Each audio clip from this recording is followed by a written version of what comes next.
I hated the new guy at school. Most of the time, I'm pretty good at ignoring him, but today he took things too far.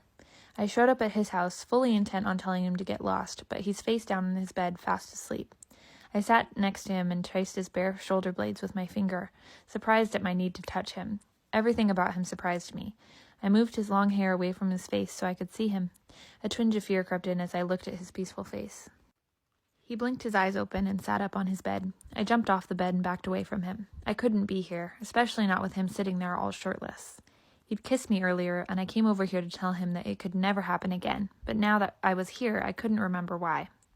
Oh yeah, because he was a complete Neanderthal who didn't take no for an answer.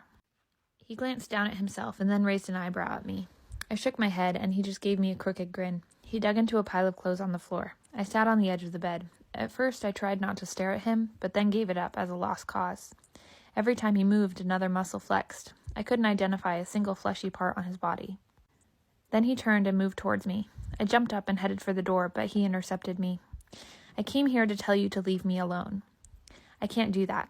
I'm the Dragon King, and you are mine.